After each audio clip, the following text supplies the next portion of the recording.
no es una decisión que tengan que tomar ahora ya, no tengo problema que se pongan de acuerdo y ahí me avisan si están ok o no, ¿ya? Entonces, tentativamente yo partiría el próximo jueves también a la 1:30. Ya, entonces, ¿alguna duda respecto a la metodología? Hay que definir el tema de los horarios. Yo, por lo que veo aquí de su horario, de lo que me enviaron a mí el día de ayer, el día miércoles,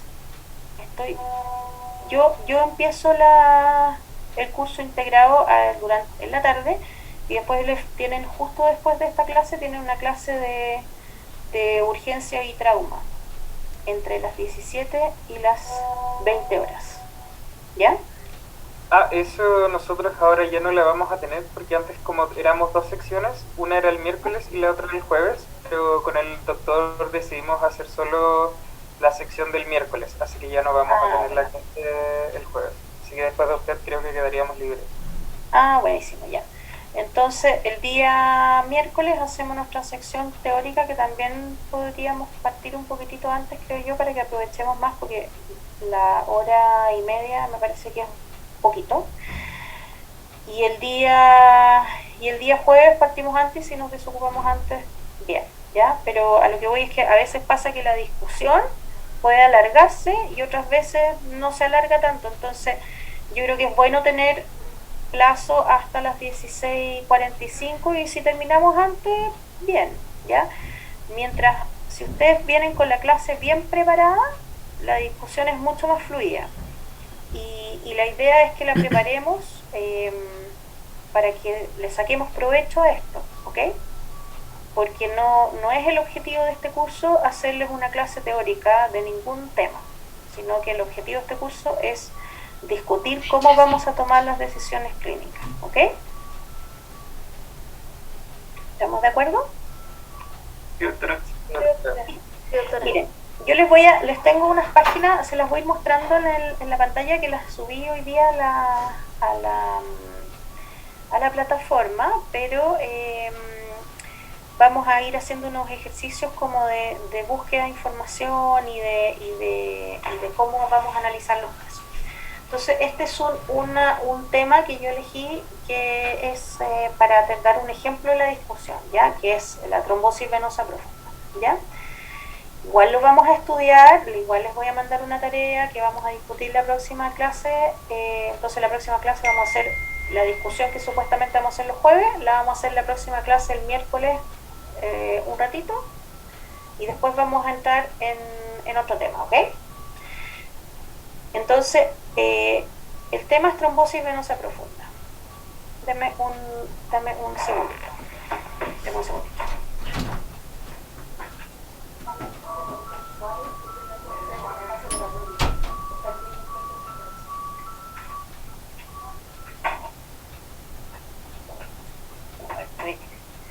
Ya, entonces, trombosis venosa profunda.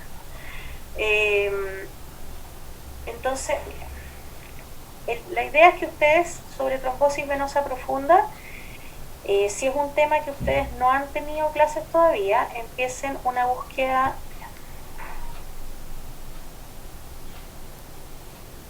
Acá.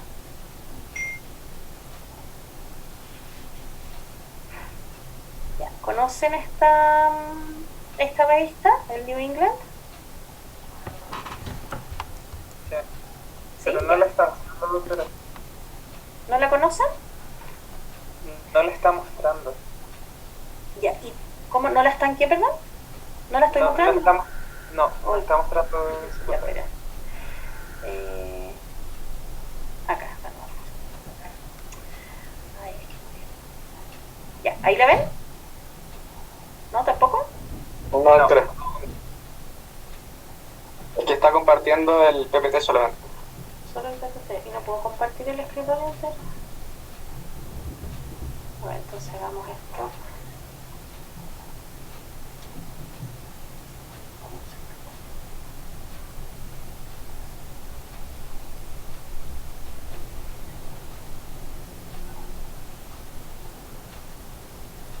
Doctora, una consulta.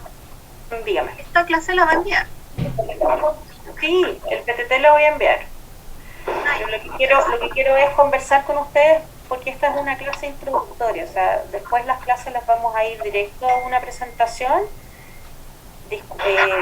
donde vamos a discutir un tema de una forma diferente como son las clases expositivas, porque vamos a discutir como el impacto, la frecuencia en Chile, cómo enfrentar esas cosas, y ustedes van a hacer el estudio en su casa.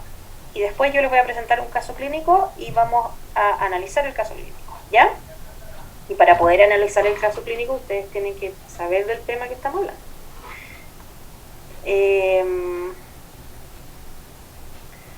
No sé cómo hacer para mostrar el escritorio y no...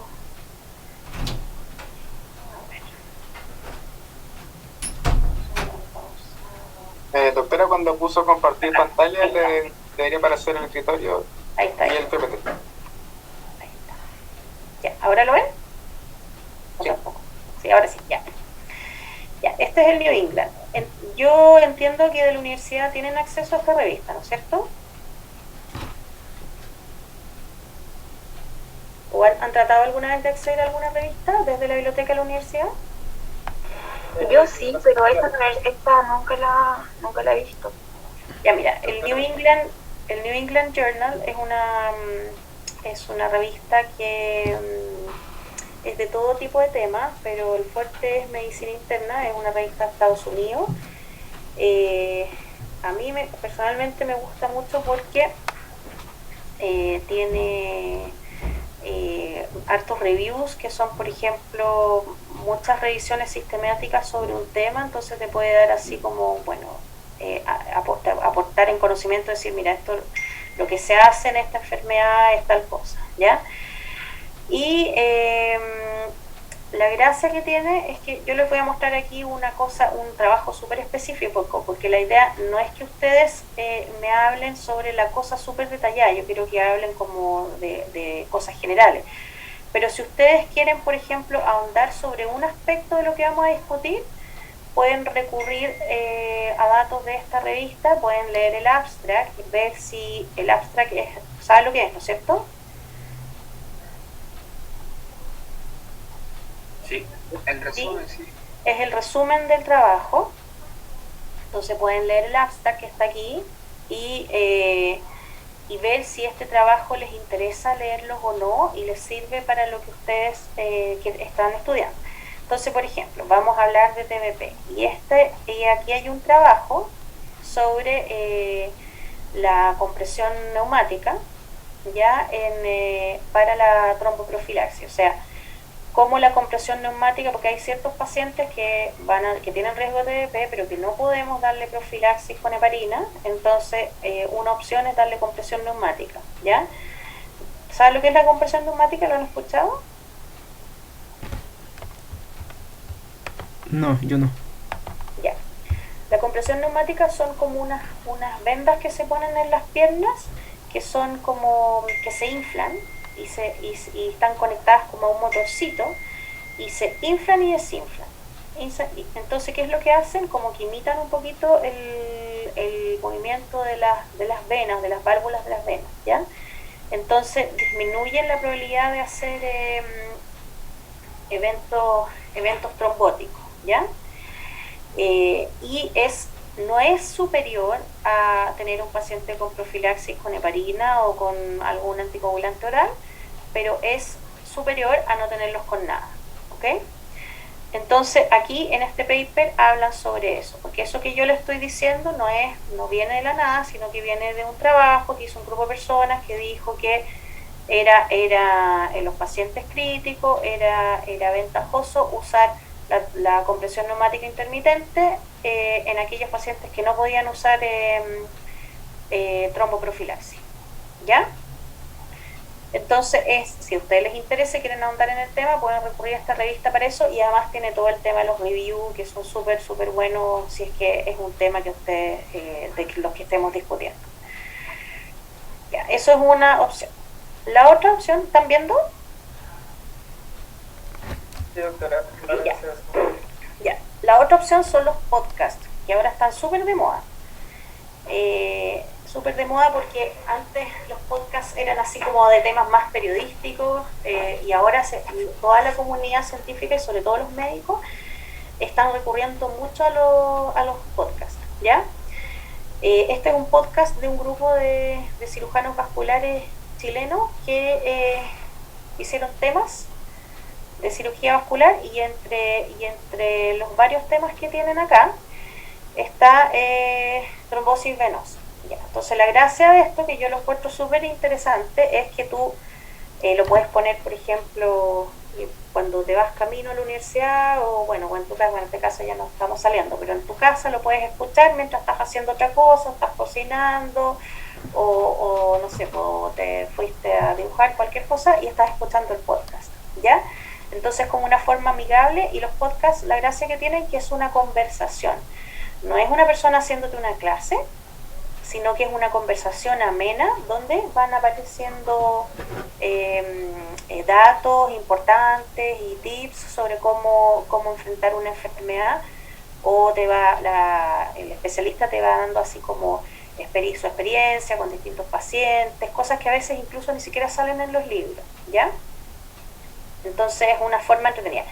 Y podcast hay de todo, o sea, tú te puedes ir a buscar, por ejemplo, están las páginas del American College, ya, que tiene un montón de podcasts sobre temas de insuficiencia cardíaca, neumonía, un montón de cosas que son re entretenidas. Yo lo voy a tratar de conseguir porque para írselo subiendo a la página y que ustedes los puedan escuchar, ¿ya? Pero que yo lo subí, que es interesante porque aparece este tema, entonces lo pueden escuchar y es como más entretenido, ¿ya? ¿Qué otra cosa? Ya, y el otro, este es el que a mí más me gusta, que es el Up to Date, ¿lo ven? Sí, ya. ¿Lo conocen el Up to Date? Sí, doctor. Pero como alumnos de la UPB no tenemos acceso a Up to Date. Se trató de conseguir, pero en la universidad nos dio una plataforma alternativa que no funciona. Oh, ya. Pucha, yo les puedo ir mandando los capítulos, ¿ya? O sea, de trombosis venosa hay un montón de capítulos en el Up to Date, pero este es como uno que es como más general, ¿ya? Entonces se los puedo ir mandando para que los vayan leyendo. Voy a ver si se los puedo mandar en español, pero y traten ustedes a través de los delegados o de, no sé si tienen del centro alumno, que les compren el Up to Date, porque en verdad es súper útil cuando uno estudia medicina, ¿ya? Y si no, lo que pueden hacer es juntarse entre varios compañeros y comprarlo. No es tan caro. Si uno se divide, ponte tú, entre 5 personas, en un grupo de 5 lo pueden comprar y no les sale tan caro, porque son inscripciones anuales o bianuales, ¿ya? El Up to Date, la gracia que tiene es que te da la información súper actualizada, ¿ya? Entonces, por ejemplo, se actualizó en febrero del 2021. O sea, perdón, en mayo del 2020 este capítulo, y el último dato lo subieron en febrero del 2021, ¿ya? Entonces, y te va dando links, por ejemplo, aquí te va dando links a los otros capítulos que te van interesando. Por ejemplo, aquí te habla sobre la nomenclatura, qué palabras vamos a ocupar para hablar de trombosis venosa, qué significa una trombosis venosa provocada, no provocada, infrarrotuliana, qué son los DOAC, los NOAC le ponen acá, cómo vamos a indicar la terapia, acá te pone unos links, te pone unos algoritmos, ya, por ejemplo ahí, de cómo tratar una trombosis venosa, ya, cómo enfrentarla, y todo bien resumido, y eso tú lo aplicas a distintos tipos de pacientes y ahí vas haciendo pequeños cambios según la situación. Ya, pero es bien entretenido. Y lo otro, que es lo que ustedes probablemente van a tener más acceso, es el capítulo del libro. ¿Lo ven ahí, lo que les puse? Sí, doctor. Ya, el capítulo del libro es, por ejemplo, este es un libro de un manual de patología quirúrgica y este capítulo está escrito por Francisco Valdés, que es un cirujano vascular de la Católica, súper detallado, ya de así la fisiopatología, la teoría de Virchow, cómo se define, cómo se clasifica la epidemiología en el mundo, la epidemiología en Chile, diagnóstico diferencial, factores de riesgo, todas esas cosas acá, que esto es lo que uno tiene que tener de base, ¿ya? Esto es como el de este, ¿ok? Y si el de este, dígame. ¿Es una bibliografía en específica o un libro que usted... No, esto es un libro de patología quirúrgica y yo les bajé este capítulo de TDP para que ustedes lo vieran. Ah, ya, gracias. Y se lo subí a la plataforma también, pero por esta vez yo creo que se los voy a mandar al mail, ¿ya? Para que ustedes los tengan, porque yo los tengo todos en una carpeta, entonces los voy a mandar al mail para que lo tengan, pero no es necesario que se lean todo lo que les estoy mostrando, solamente les estoy mostrando distintas alternativas de búsqueda bibliográfica. Y ojalá sea siempre bibliografía actualizada, porque si ustedes imagínense, TVP, con todo lo nuevo que hay en tratamiento, me dicen que se leyeron un libro con una edición del año 2000, pucha, vamos a perdernos la mitad de los esquemas de tratamiento, ¿ya? Entonces,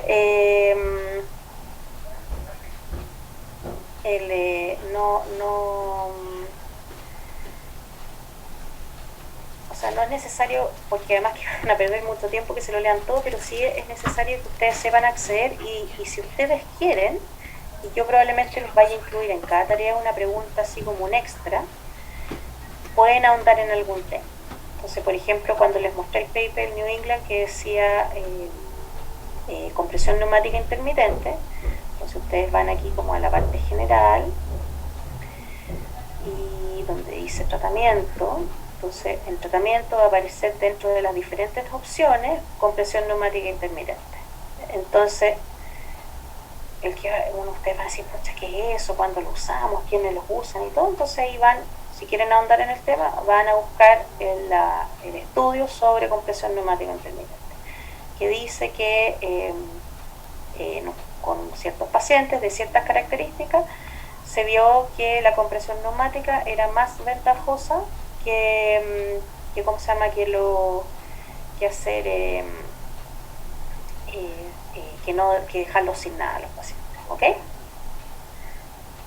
Ya, entonces, eso ejemplo. Yo no tengo ningún problema con compartir la bibliografía, pero la idea es que ustedes también sean capaces de buscar su propia bibliografía, ¿ya? Y por último, si yo noto que y cada tarea va a ir con la bibliografía, ¿ya? Entonces, si yo veo que ustedes están sacando la información de un lugar que quizás no es adecuado, les voy a escribir un mail, les voy a decir, mira, ¿sabes qué? Yo creo que ese lugar que tú buscaste no es el más adecuado, mejor buscan este otro, ¿ok? Y a mí me gusta harto leer y todo, así que yo tengo acceso a un montón de revistas y todas estas páginas del Up to Date, del American College, todas esas cosas yo las tengo, así que se las puedo bajar y mandar, ¿ok? Gracias, doctor. Ya. Entonces, vamos a seguir con la presentación. Ya, ¿ven la presentación ahí? Sí, doctora. Ya. Bueno, acá es como un ejemplo, vamos a ir pasando respecto a la TDP, ¿cuál es su definición? Es una formación de trombos de las venas del sistema profundo, que puede ser oclusivos, o sea, oclusivos totales o parciales. ¿Qué es la tromboflebitis? Que es una inflamación de una vena causada por un trombo, y se clasifican las TDP por proximales o distales, ¿ya? Que tiene que ver con el fondo si son suprarrotulianas o infrarrotulianas. ¿Y por qué es importante esa clasificación? Porque tiene que ver con la incidencia de hacer un tromboembolismo pulmonar.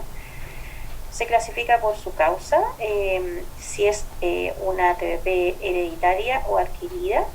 Eso significa, o sea, eso aparece en el up to date, o sea, tú esta TBP fue secundaria a algo o es espontánea. No sé si han escuchado eso alguna vez. ¿Les suena esto? Por ejemplo, en la historia clínica, que es súper importante en la anamnesis de estos pacientes, identificar si esta trombosis tiene causalidad o no, ¿ya? ¿Por qué es importante? Porque en el fondo no es lo mismo tener una trombosis venosa en un paciente que tiene una fractura en la pierna que un paciente que en forma espontánea, sin ningún riesgo, aparece con una trombosis. ¿Por qué? Porque aquel que no tiene riesgo asociado, uno tiende a pensar que el origen de esta trombosis es una trombofilia, que es una enfermedad hereditaria, por lo tanto lo más probable es que requiera un tratamiento anticoagulante de por vida, versus una trombosis provocada por, no sé, por éxtasis venoso, en el caso de las personas que trabajan en transporte o que viajan en avión, o aquellas personas que han tenido una fractura en la pierna y tienen que estar acostados un tiempo y además tienen un problema de trauma en el vaso. Entonces eso es un tiempo acotado de anticoagulación y listo. Pero en los otros pacientes uno ya plantea hacer una anticoagulación más larga. Y por eso la anamnesis es súper importante. O sea, yo les puse este caso de ejemplo porque en estos casos la anamnesis es fundamental para tomar muchas decisiones, ¿ok? Bueno, lo que les comentaba es que el 98% de las TBP son de extremidades inferiores, pero también existen trombosis de extremidades superiores, ¿ya? Los segmentos más frecuentes son el iliofemoral, el popliteo, y menos frecuentes los infrapopliteos, ¿ya? Habitualmente son unilaterales, pero pueden ser bilaterales, y el riesgo de tromboembolismo pulmonar es de 30% para las trombosis venosas distales, o sea, las que son bajo la rodilla, y 50% las proximales. Entonces, por eso es súper importante que cuando hay una TBP, uno defina si es de una vena que está sobre la rodilla o bajo la rodilla, porque ahí el riesgo cambia.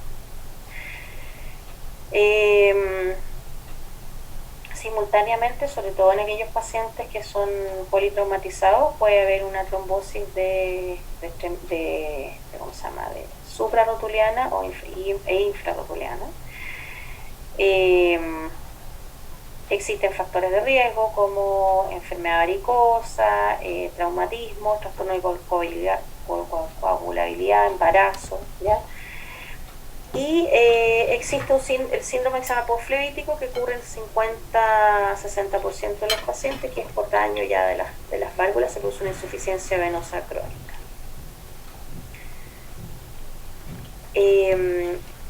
La trombosis venosa es un motivo de consulta frecuente, ¿ya? O sea, lo más frecuente es que la trombosis venosa en sí es frecuente, depende del escenario. Por ejemplo, donde trabajo yo, súper frecuente, porque yo trabajo en un centro de trauma.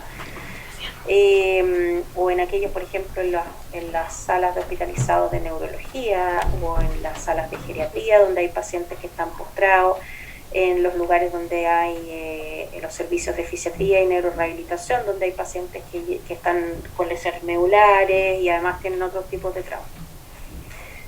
Pero el impacto mayor de la trombosis venosa profunda, más que el hecho de tener la trombosis en la pierna, es el tromboembolismo pulmonar, que eso es algo que tiene si tú no lo diagnosticas ni lo tratas en forma certera, produce la muerte del paciente.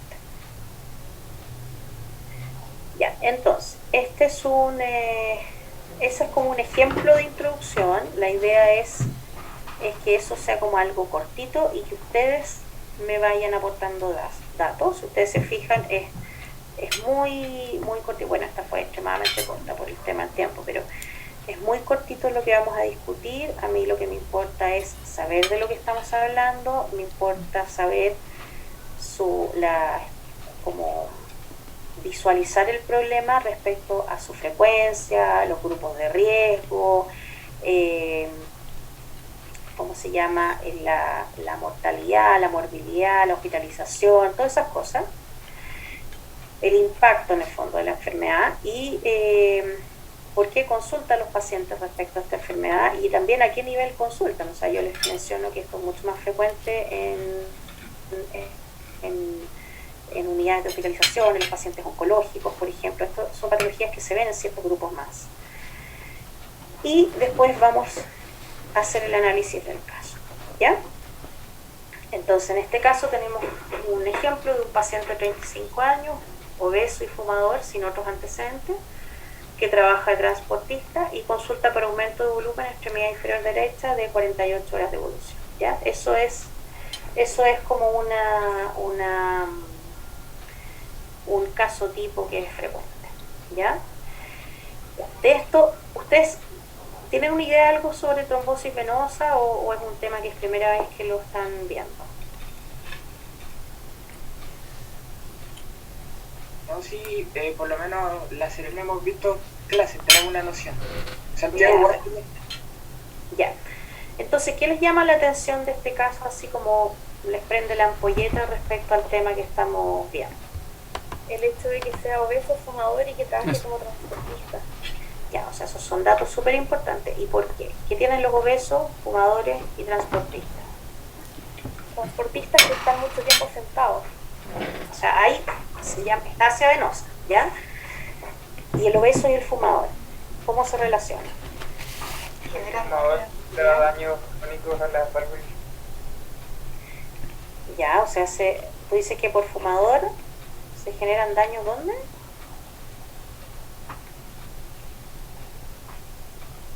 En los vasos. Ya, pero ¿cuáles son los vasos que se generan daños cuando uno ha fumado? ¿Endotelial?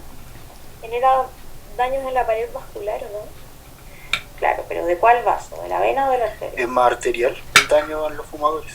Claro, es más de la arteria, del endotelio de la arteria. Ya, en la vena en general, mira, que yo sepa no existe un daño asociado al tabaco, pero sí existe más tendencia a la trombosis en los pacientes fumadores. Y además, los pacientes fumadores, ¿qué es lo que tienen más los fumadores? ¿Tienen más neoplasias o no que los no fumadores? Sí. Tienen más neoplasia gástrica, a los pulmones, al páncreas. La vejiga y el pulmón son las que más se asocian a cigarrillo. Páncreas y gástrica, la verdad es que no sé si hay una asociación tan importante, ¿ya? Pero por lo menos pulmón y vejiga sí. Y acuérdense que el cáncer y la trombosis tienen una asociación también, ¿no es cierto? ¿Qué pasa con el cáncer y la trombosis?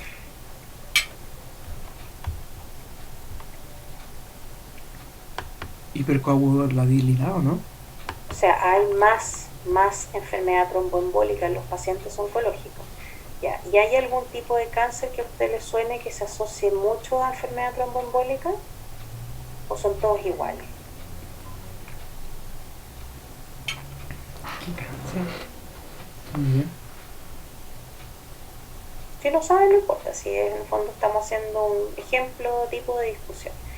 El cáncer de pulmón es uno de los que más se asocia a enfermedad tromboembólica, ¿ya? Me parece que también está el de páncreas y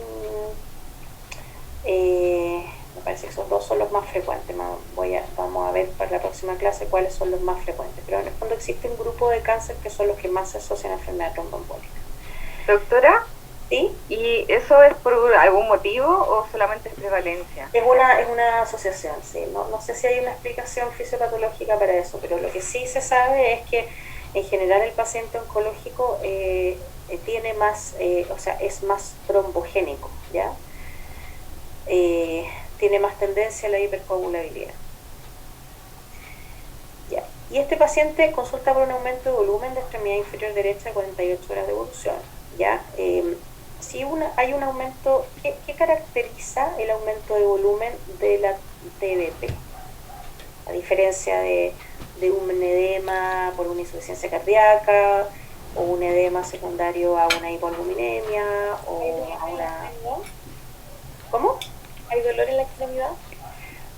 Sí, hay dolor, pero el dolor no es como lo más característico siempre. ¿Es pero unilateral?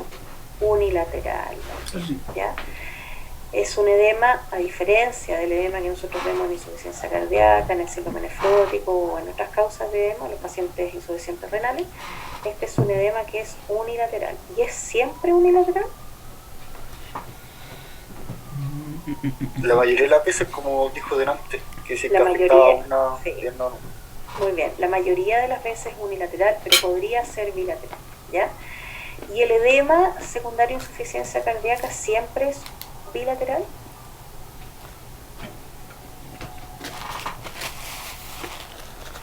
Siempre es simétrico en el fondo. Cuando ustedes lo han visto, los pacientes que están con estados hematosos, ¿los ven siempre simétricos? ¿Es que es más por gravedad? Sí. Claro, súper bien, súper bien. Más por A gravedad. eso me refiero, o sea, a veces es asimétrico porque en el fondo el paciente es un poquito posicional. Entonces es engañoso cuando uno ve al paciente que está deambulando, claro, uno ve un edema bien simétrico en ambas extremidades, bien marcado, pero cuando el paciente está acostado, a veces el edema, si se acostó más hacia un lado, el edema se ve más en una pierna que en otra, y eso no es que sea una TDP, sino que el edema en el fondo depende un poquito de la posición, ¿ya? Pero a veces el edema asociado a la TDP es como bien característico porque es una pierna así totalmente sana y la otra edematosa, y más que edematosa está empastada, o sea que la pantorrilla no está como fija, ¿ya? En cambio la otra, la pantorrilla está blandita. Ya. El paciente tiene una presión discretamente elevada, una frecuencia cardíaca de 101, una frecuencia respiratoria de 30, satura 93% ambiental. Su piel es de coloración normal y se encuentra consciente y orientado y está afebril. Tiene un leve aumento de la temperatura en su pierna derecha. Sus pulsos distales están presentes y simétricos. El examen torácico,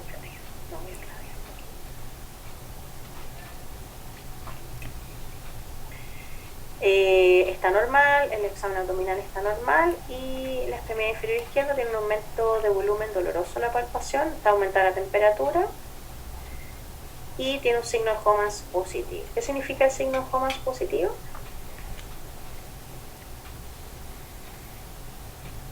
¿Se acuerdan de eso?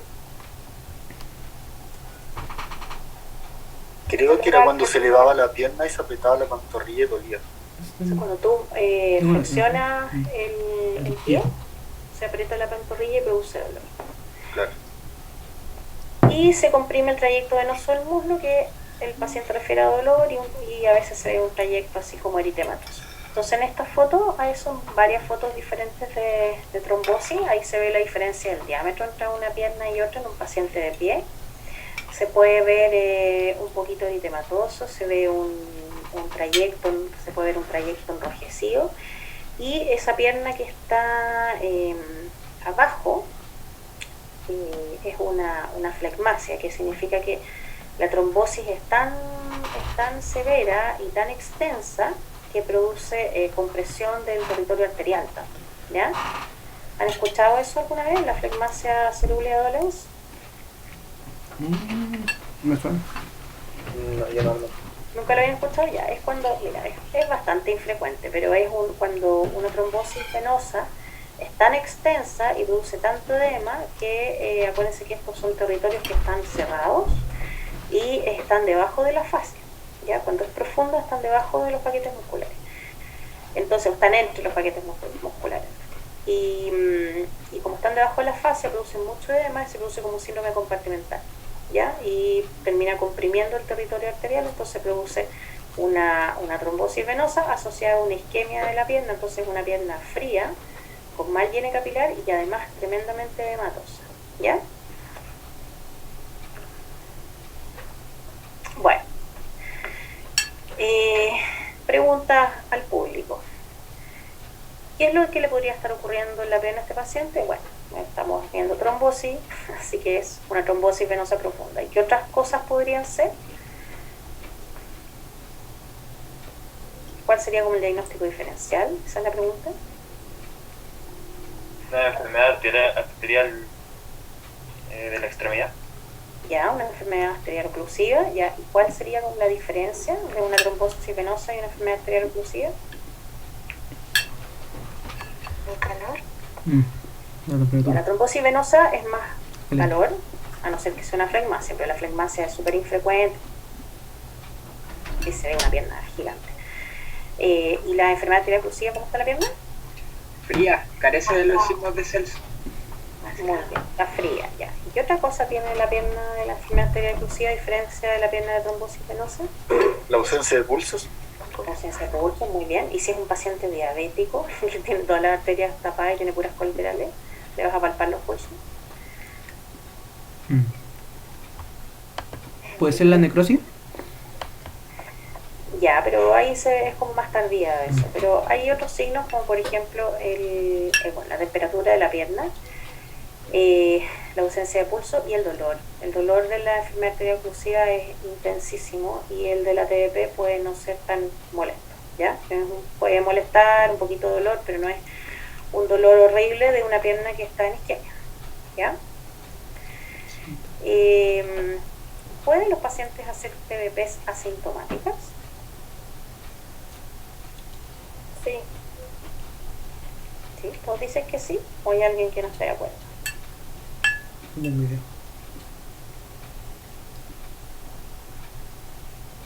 Ay, soy la única. Ya, pero matricúlense, sí.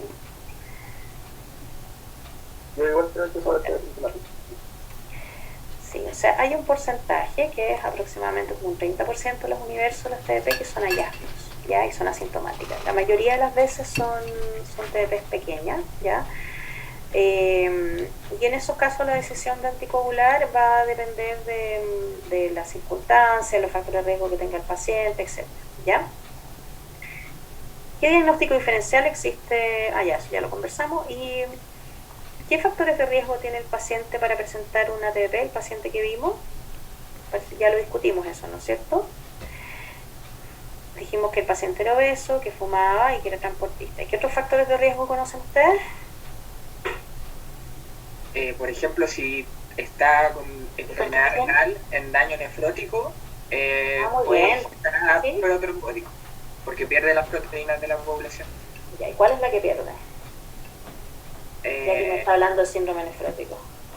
La S, si no me equivoco, La C. y proteína S y proteína P, parece. No, No la C, recuerdo la C. exactamente los nombres, pero caen Ahí tengan cuidado, porque si se van a tirar así con un argumento de ese tipo, se lo tienen que saber bien. Lo que pierde el paciente es antitrombina 3, ¿ya? Entonces, al perder antitrombina 3, entra en un estado protrombótico. ¿Ok? Eso que se llama antes. La ¿Qué más? hipertensión arterial. La hipertensión. Factor de riesgo, sí. General la patología crónica, diabetes, hipertensión, sí. Diabetes, hipertensión, obesidad, todo el síndrome metabólico completo, ¿ya? ¿Qué más? El sedentarismo, o sea, no sedentarismo de que no hace nada, sino que está... Se llama estasia venosa, ¿no es cierto? O sea, que el paciente está en una posición mucho tiempo, o está postrado, o... Mira, nos tocó ahora en pandemia, hemos visto hartas TBP de gente que hace teletrabajo, ya, que curiosamente es una enfermedad laboral. Aunque estén en la casa, si están en la casa teletrabajando y hacen una TBP, es una enfermedad laboral porque están trabajando. Entonces, no se mueven nada, pues, están todo el día sentados frente al computador, entonces no hacen TBP. Eso cuenta como que lo hayan operado recientemente de alguna enfermedad, o sea, una operación larga. No necesariamente, pero una cirugía grande que te va a producir estasia posterior también, y cirugías que producen el trauma venoso, por ejemplo, el trauma de la extremidad también es factor de riesgo de TBP, que no necesariamente es el trauma de una fractura, sino que el hecho de que tú, no sé, pues tengas una pierna contundida, ponte tú, eso también produce trauma venoso, ¿ya? ¿Qué otros factores de riesgo conoces? El embarazo. El embarazo, orales, anticonceptivo oral, excelente. Súper bien. epidemia, de Sí, danza. actividad metabólica. Avanzada, muy bien. Ya, y lo que conversamos hace un ratito, las neoplasias, ¿no es cierto? Los accidentes vasculares, o sea, todo tipo de enfermedad que produzca postración. Ok. Ya, exámenes. ¿Qué exámenes le piden cuando ustedes sospechan una TBP? Ecodoppler. ¿Una ecodoppler? Ya, ecodoppler. ¿Cuáles serían las ventajas y las desventajas de un ecodoppler?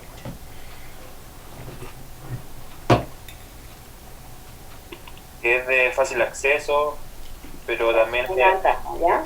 ¿Y pero también qué? y operador dependiente. Esa es la Operador dependiente, como todas las ecografías, ¿no es cierto? Ya, muy bien. Pero es el gold standard para el diagnóstico de la trombosis venosa profunda. Ya, ¿qué otro examen les gustaría pedirle al paciente? La prueba del dímero D. Dímelo de. Ya, ¿cuándo van a pedir dímero D? ¿Siempre? No, el dímero D más bien es para hacer como el roll out. Es como para descartar. Muy bien, muy bien. O sea, el dímero D, mira, hay un trabajo de ahí que les mandé que habla sobre valores en el tromboembolismo pulmonar, valores de corte de dímero D como para sospechar más probabilidad de tromboembolismo pulmonar o menos, ya con valores muy altos. Y de hecho nosotros ahora con esta cosa del COVID estamos usando el dímero D para plantear inicio de terapia anticoagulante por riesgo de TEP o por posibles trombosis venosas en otros territorios que no sean los que podemos evaluar con imágenes. Entonces el dímero D se está estudiando como para más uso. El tema con el dímero D en el paciente hospitalizado es que todo es muy inespecífico. O sea, cualquier paciente que esté postrado, que tenga una herida, que vaya a ir a un pabellón, va a tener un dímero D elevado, ¿ya? Entonces no te sirve como valor absoluto para hacer el diagnóstico de enfermedad tromboembólica, a no ser que sean estos valores elevadísimos, ¿ya? Que son sobre 3.000, sobre 5.000, ¿ya? Pero sí, como bien dijo, no recuerdo quién, Esteban parece que fue, sirve para descartar una trombosis venosa. Y eso es súper importante porque si tú estás en un servicio de urgencia y llega un paciente con disnea, por ejemplo, y es joven, y dentro de tu diagnóstico diferencial está el TEP, sin tener que hacer una angiotac y ponerle contraste y todas esas cosas, tú podrías hacer un dímero D, y si ese dímero D está bajo o sea, en rango normal, en ese momento tú descartas la enfermedad tromboembólica, ¿ya? No es necesario hacerle ninguna imagen. Con eso se acabó, o sea, lo sacaste dentro de tu diagnóstico diferencial. Entonces, es importante, pero no se usa siempre. Y ojo, en un paciente, si tú tienes un paciente hospitalizado donde también quieres hacer el rule out, como dices tú, no se puede porque el hospitalizado la mayoría de las veces va a tener el dímero D elevado por el hecho de estar en cama o por cualquier, si tú le pones una vía venosa le va a subir el dímero D un poquitito, ¿ya? ¿Y algún otro examen? Dijimos dímero D, ecodoppler, La fleografía. No sé pronunciarla. Sí, ¿ya? No puedo ¿Pero pronunciar. para qué sirve la fleografía? ¿Sirve para...? Es que es para detectar como el coágulo con una radiografía que se inyecta contraste, algo así tengo entendido, como a través de la vena. Ya, pero ¿te parece que ese es un examen que es como fácil, accesible, o es un examen engorroso? No, engorroso. Es engorroso, o sea, sí, efectivamente tú puedes ver un coágulo a través de una fleografía, pero le vas a meter contraste al paciente, necesitas un operador que sea súper especializado, necesitas un pabellón de hemodinamia, radioscopía, etcétera. O sea, es un examen muy engorroso como para plantear hacer un diagnóstico TDP. La fleografía se ocupa mucho más cuando hay, por ejemplo, tú estás sospechando que haya una estenosis venosa en algún lugar, o por ejemplo cuando tú quieres estudiar en los pacientes que son insuficientes renal crónico y quieres ponerle una fístula en algún lugar, o estás sospechando una estenosis de una fístula. Para eso se ocupa más la fleografía, pero el diagnóstico de trombosis venosa es muy engorroso el examen para usar. Bueno, y la resonancia. ¿Resonancia de qué? Magnética. ¿De qué parte?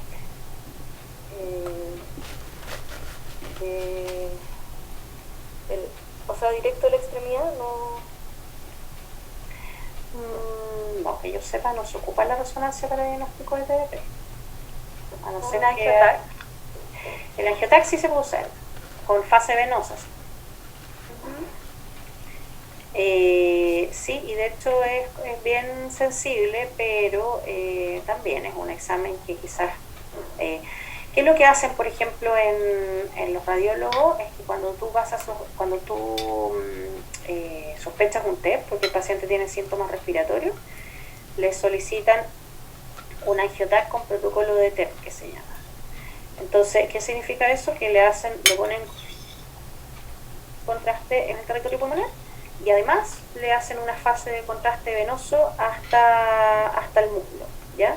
Entonces, ahí no es necesario solicitarle al paciente un angiotac y un ecodoppler de extremidades inferiores, sino que con el puro angiotac tú ya tienes el diagnóstico de una TDP en territorio suprapopliteo, que es de mayor riesgo para ti, ¿ok?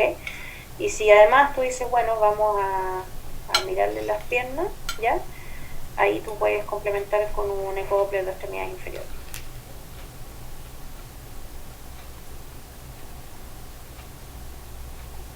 ¿Y tiene riesgo este paciente de hacer un TEP o no? Sí. ¿Recuerdan del examen físico? A mí me llama la atención la frecuencia respiratoria. Está taquipneico. Ya, ¿qué más le llama la atención? Está saturando, o sea, no bajo, pero es como insuficiente, ¿no es cierto? ¿Cuánto es una claro. saturación normal para una persona sana? 98. Pero ¿cuánto es desde cuánto nosotros, sobre 94%, 95%, nosotros esperamos que esa persona sature, ¿ok? 93% está abajo de lo esperado para una saturación ambiental de un paciente sano, ¿ya? Por lo tanto, ¿podríamos sospechar un TEP aquí o no? Sí. Sí, ¿no es cierto? Ya, a este paciente le podemos usar los criterios de Wells, ya podemos usar el PESI, que es como para evaluar riesgo, todas esas cosas, y tomamos la decisión si hacerle un angiotac o no. Ya, el diagnóstico diferencial lo vimos, le faltó mencionar el quiste de Baker roto, que es un quiste del hueco popliteo, ya que se rompe y produce empastamiento de la pantorrilla, entonces se parece mucho a una TDP. También los desgarros musculares, eso es súper difícil de diferenciarlo clínicamente, ya el desgarro muscular de la zona de la pantorrilla, que se ve también empastada la pantorrilla, dolorosa, y ahí se puede hacer el diagnóstico diferencial con la ecografía, donde se ve el desgarro muscular y no se ve la trombosis. Y también, ojo, que un paciente con desgarro muscular, si se va en reposo a su casa, puede hacer una trombosis, ¿ya? ¿Por qué? Porque hay un trauma del tejido y hay estasia venosa, ¿ya? También las trombosis superficiales, que son de las venas que no son las que van hacia el territorio muscular, y la celulitis de disipela, que se ve enrojecido, con un poquitito de edema doloroso, que podría parecer una TDP. También los hematomas. Ahí ustedes ven ahí están la imagen de una isquemia arterial, que se ven los dedos cianóticos, el pie está frío, muy muy doloroso. En la otra foto abajo, una tromboflebitis superficial. Bueno, esa es una pierna muy varicosa que está trombosada y se ven que esas venas son superficiales, o sea, no penetran al músculo. Esa es como súper grotesca, pues hay unas que son más, las típicas son las asociadas a las vías venosas, ¿ya? Después se observa una insuficiencia venosa crónica que se ven así, pero no necesariamente implica que es una trombosis venosa. El edema de la insuficiencia cardíaca congestiva con la fobia característica, los hematomas y las roturas de los quistes de Baker que se ven en el hueco popliteo. Doctora, esa insuficiencia venosa crónica, ¿por qué se puede dar? ¿O por qué se da generalmente? Se puede ocurrir en los pacientes que tienen, por ejemplo, muchas varices, que son dilataciones venosas y pierden la capacidad de, acuérdense que hay unas válvulas, que las venas tienen unas válvulas que son las que hacen que cuando la sangre se mueve hacia arriba con el movimiento y la contracción muscular, sube un segmento y se cierra la válvula. Y eso hace que funcione la vena, ¿no es cierto? Porque si no tuviera esas válvulas, la sangre le costaría, porque la vena puede ser que no tiene musculatura, entonces le costaría mover la sangre del territorio distal hacia el territorio proximal. Entonces la insuficiencia venosa se produce en dilataciones y eso produce edema y produce esas dilataciones que se ven ahí, que son las varices, ¿ok?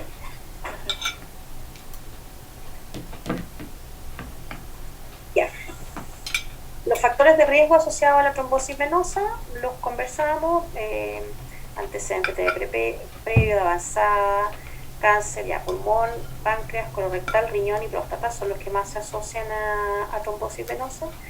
Inmovilidad por trauma o cirugía reciente, daño neurológico, uso de férulas de inmovilización, viajes prolongados, portadores de catéter venosos centrales, embarazo, anticonceptivos, terapia de reemplazo hormonal o estrógenos, la obesidad, bueno, todas las trombofilias adquiridas, que son los factores hereditarios, los síndromes antifosfolípidos, insuficiencia cardíaca, enfermedad inflamatoria intestinal, síndrome nefrótico, hiperhomocisteinemia y otras patologías hematológicas como la posdicitemia vera, trombocitosis esencial, hemoglobinuria paroxística. Ya, esos son más enfermos. La fisiopatología, la tríada de Virchow, que eso ya me imagino que ustedes lo saben, estasia venosa, daño endotelial e hipercoagulabilidad. Las pruebas diagnósticas, el ecodoppler, que es de fácil acceso, bajo costo, tiene una sensibilidad mayor al 90%, especificidad mayor al 95%. El dímero D, que lo conversamos, que en el fondo sirve más para descartarlo, que la angiotac de tórax sí existe sospecha de TEP. Y la clasificación, que es sobre la rodilla o bajo la rodilla, que ya lo conversamos. Cuando son sobre la rodilla tienen más riesgo de enfermedad de TEP, y si es bajo la rodilla tienen más riesgo de síndrome postplevítico.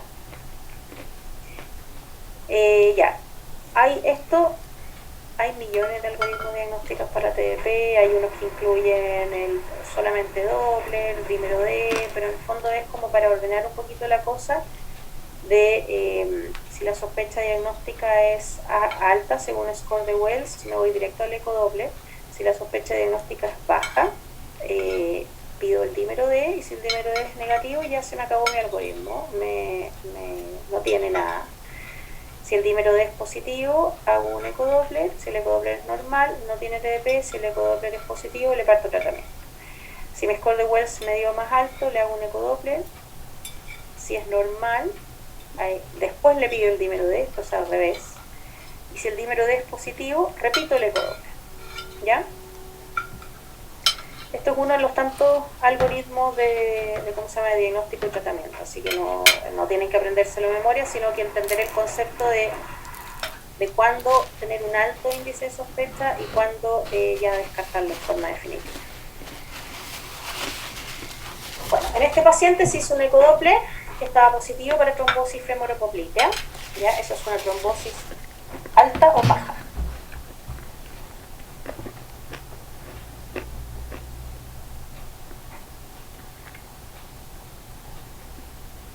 Femoral, ¿dónde está la femoral? ¿Está en el muslo o en la pierna? ¿Cómo? Sería una trombosis alta. Alta, ¿no es cierto? Por lo tanto, el riesgo de TEP es alto o es bajo. Alto. Sería mayor. Ya, y este dímero D de 7500 es alto o es bajo. Alto. Alto. Sí, ya. ¿Cuánto es un dímero D normal? ¿Se lo sabe alguno o no? Ahora con el COVID deberían saber cuál es el dímero D normal. Y a todos le pedimos dímero D, ¿no es cierto? Aproximadamente.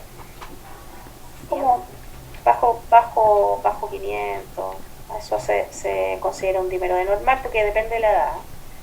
¿Ya? No es igual para todos, sino que se va regulando según la edad. Bueno, se le hizo una angiotac de tórax que es positivo para TEP. ¿Cuál es el objetivo del tratamiento de la trombosis? De la TBP es evitar hacer un TEP, evitar el síndrome postflevítico, evitar las recurrencias y evitar las complicaciones, que sería la flegmasia, que es una de las complicaciones más severas. Tratamiento. Lo voy a pasar rapidito porque esto es parte de la tarea. Inhibidor de la antitrombina 3, que es la heparina no fraccionada, que es la que ocupamos por bomba. La heparina bajo peso molecular, que inhibe el factor 10, que eso es el Clexane y el Fragmin. Los pentasacáridos, que es el Fondaparinux, que es inhibidor del factor 10A, que es igual que una heparina bajo peso molecular, pero que se ocupa en una dosis diaria. inhibidores de la vitamina K, que es el acenocumarol y la warfarina, que es los que conocemos, y los nuevos anticoagulantes, que es una propuesta súper buena de los últimos años, que son fáciles de usar, que tienen algunos tienen ¿cómo se llama? Se pueden revertir, otros no, y tienen la ventaja de que son bastante seguros y ¿cómo se llama? Y bastante efectivos, ¿ya? A diferencia del acenocumarol, que es súper seguro cuando uno lo utiliza en forma correcta, pero nuestra población es súper buena para pasarse el INR o llegar con INR bajo, que a veces se toman los remedios, a veces se olvida. Entonces es difícil con una terapia. Dame un segundito.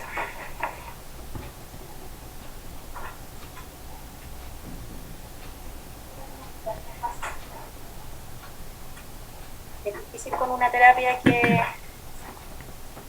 ¿cómo se llama? Que es un día tú te tomas medio comprimido, otro día un cuarto, otro día uno. Entonces para muchos pacientes es complicado seguir esa indicación.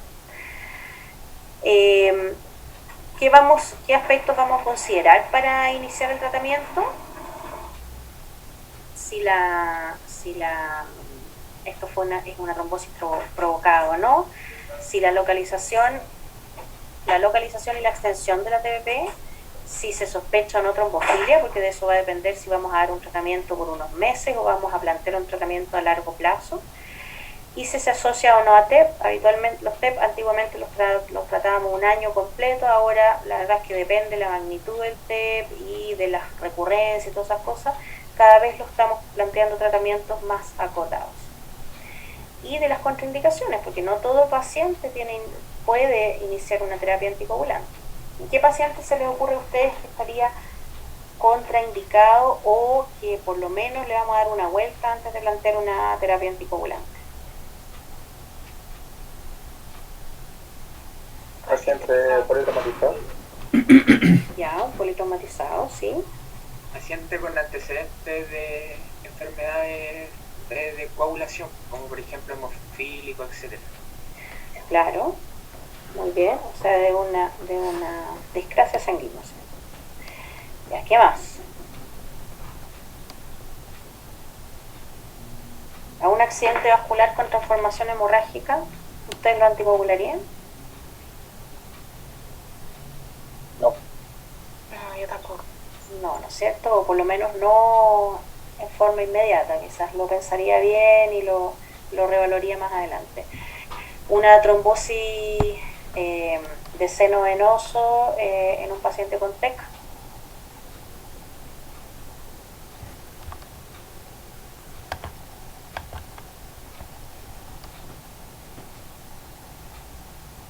La trombosis seno venoso es una vena que pasa por el cerebro y que es frecuente que se trombose cuando hay edema cerebral o presión intracraniana, etc. ¿Cuál es el problema del TEC?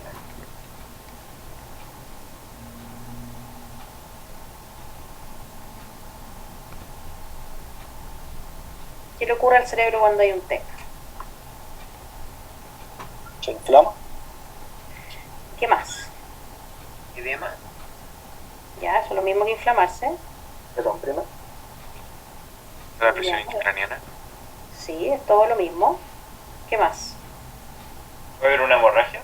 Una hemorragia. Por lo tanto, el TEC puede producir es un golpe, es un traumatismo, entonces puede haber una hemorragia. Ya, ¿y tú vas a anticoagular a un paciente que tiene riesgo de hemorragia? No. Es difícil, ¿eh? Porque también si tú no anticoagulas la trombosis venosa, se va a producir más edema. Entonces son decisiones súper difíciles. Y si se decide hacer, tiene que estar súper monitorizado el paciente. Un paciente con una hemorragia digestiva reciente, ¿lo van a anticoagular? Tampoco. Depende cuán reciente sea y depende cuán grande fue la hemorragia, ¿ya? Y depende cuánto riesgo tenga no anticoagular el paciente, ¿ya? Porque si el paciente hizo un TEP masivo y un mes antes hizo una hemorragia digestiva con choque hipovolémico, ¿cómo es la decisión de anticoagular? ¿Es fácil o es difícil?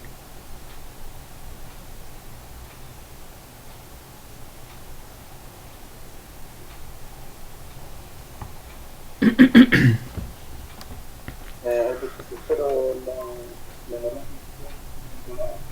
O sea, en el fondo es una decisión difícil porque tú tienes que evaluar e individualizar la indicación.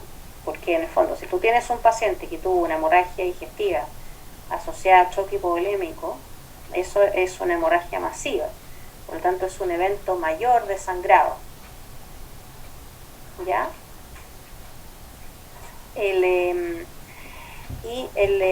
Muchas gracias. Gracias. Es un evento mayor de sangrado, por lo tanto, la probabilidad de que se vuelva a repetir si tú le partes una terapia anticoagulante es alta. Por otro lado, si el paciente hizo un TEP y el TEP tiene riesgo de muerte por hacer otro TEP, tú tienes que ver de qué es más probable que se muera el paciente finalmente, de hacer una nueva hemorragia o de hacer un TEP, o de qué tiene más riesgo. Y ahí la decisión es súper difícil, ¿ya?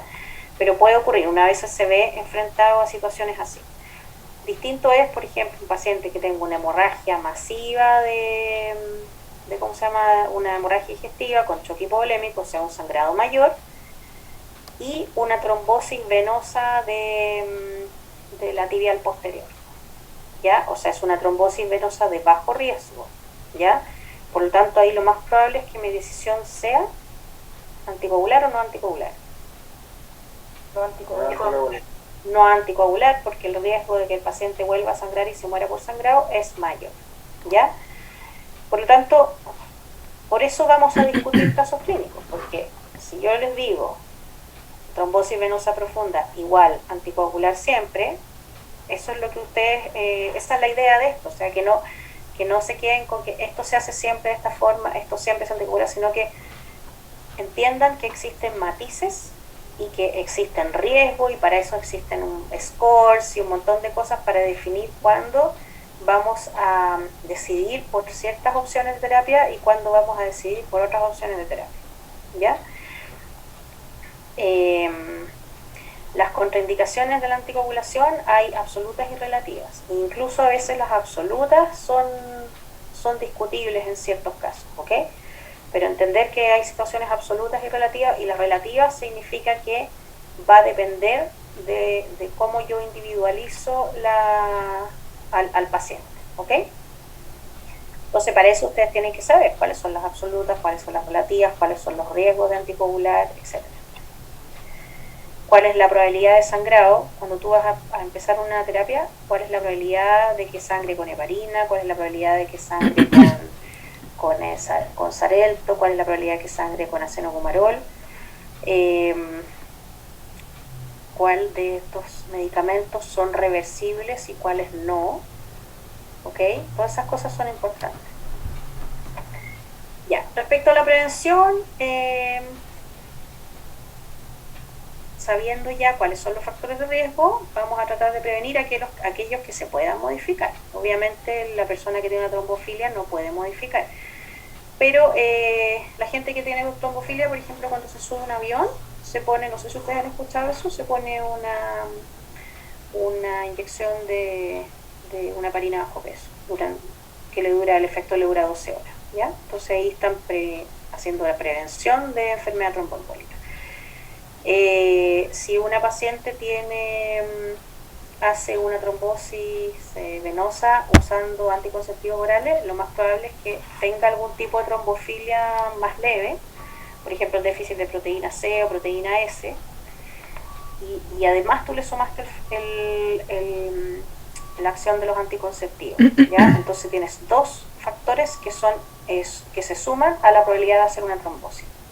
¿Entienden ese concepto, no es cierto? ¿Sí? Por ejemplo, no es lo mismo usar anticonceptivos y no tener nada que usar anticonceptivos y tener un déficit de vitamina S. Ya, una hidratación adecuada durante los viajes, por eso dicen que en los aviones es como medio complejo lo que ocurre, porque la gente bebe alcohol en el avión, va al baño, se deshidrata y además hay estasia venosa, entonces se produce dos situaciones fisiopatológicas que son protrombóticas. Usar la profilaxis con heparina bajo peso o rivaroxaban de desplasia venosa, viajes largos, por ejemplo, todos estos pacientes de trauma los tenemos a todos con profilaxis si son pacientes de riesgo, ¿ya? Uso de dispositivos de compresión neumática, que es lo que lo explicaba yo, en pacientes que tienen alto riesgo de ser anticoagulantes, que es mejor que tenerlo sin nada, pero no igual a tenerlo con tromboprofilaxis farmacológica. Están las medias de compresión, que estas las han visto ustedes, las que están arriba, aquí dicen Cranberry, que son las medias antiembólicas que se ocupan en los hospitales.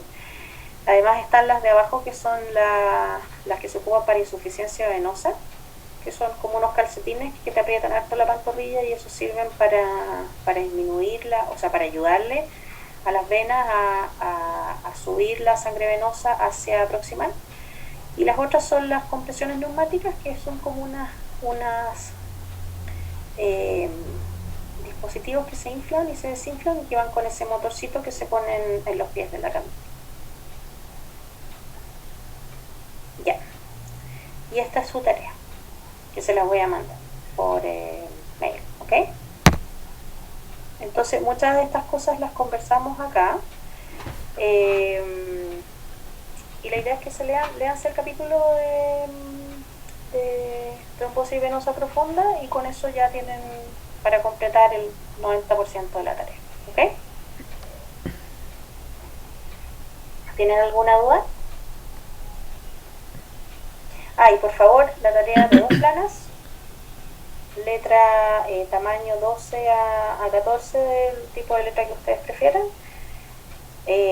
color negro, si quieren pueden ocupar otro color, pero no me pongan tantos colores, porque si no visualmente es un poco difícil de leerlo. Y el plazo de entrega es hasta el próximo jueves en la mañana, ¿ok? ¿Alguna duda?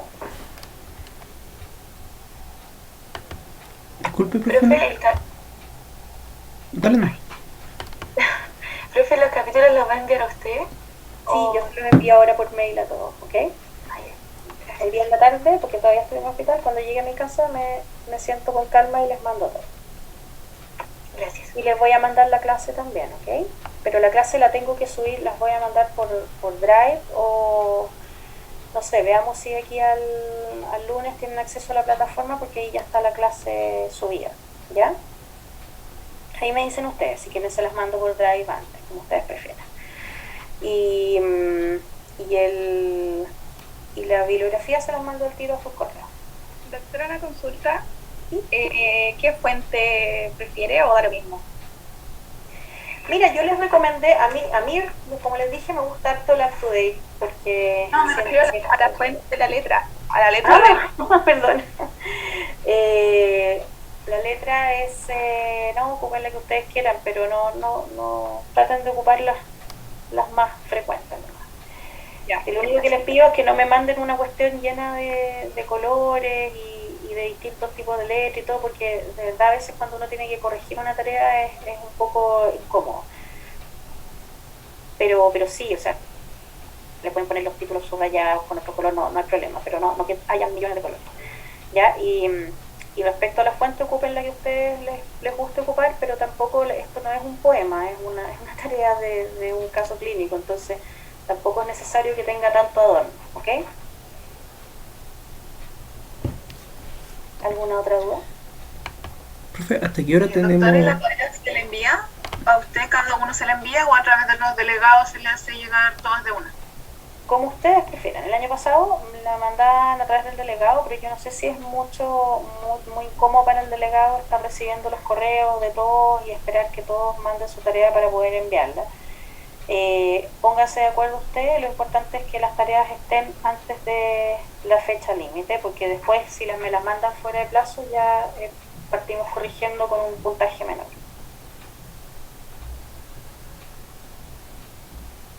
Profe, una pregunta de la clase.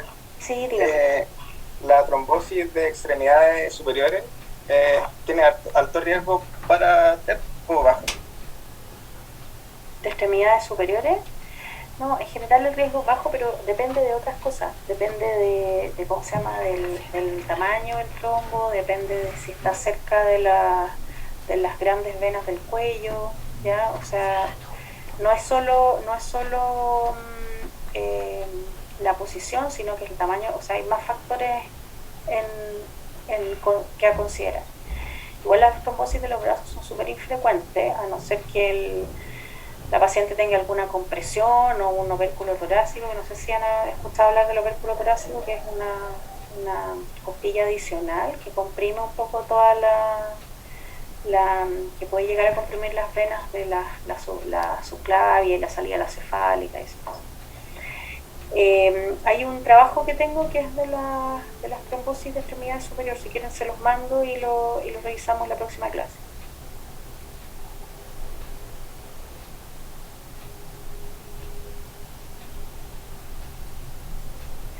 Doctora, disculpe. ¿Sí? La próxima clase, aparte de TBP, vamos a hablar algún otro tema como para... Sí, me gustaría que empezáramos a hablar de neumonía, ¿ya? Entonces, hacer como la idea mía es, que es lo que queríamos haber hecho hoy día, en el fondo, es hacer la discusión de estas preguntas, hacerla como cortita, o sea, responder esta tarea con ustedes y que ustedes me vayan dando sus respuestas, como ustedes lo plantearon, etcétera, y inmediatamente pasar a hablar sobre neumonía y entregarles una tarea sobre neumonía, y el día el día jueves de la próxima semana trabajemos en neumonía, ¿ok? Perfecto, gracias. Eso. Ya, pues yo de aquí a la próxima semana les voy a tener subido en la plataforma el programa, porque cada clase tiene su tema, entonces para que ustedes tengan tiempo para prepararlo, ¿ok? Muchas gracias, profe. Ya, chicos, estamos entonces.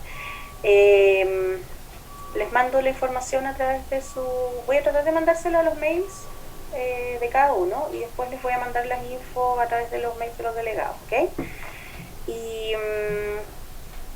Y respecto a la organización, voy a preguntar en la escuela cómo vamos con el tema de que ustedes ya tengan acceso a la plataforma, y si no, yo me sigo comunicando a través del WhatsApp, de los mails, de todas esas cosas, por mientras se arman en la escuela, ¿ok?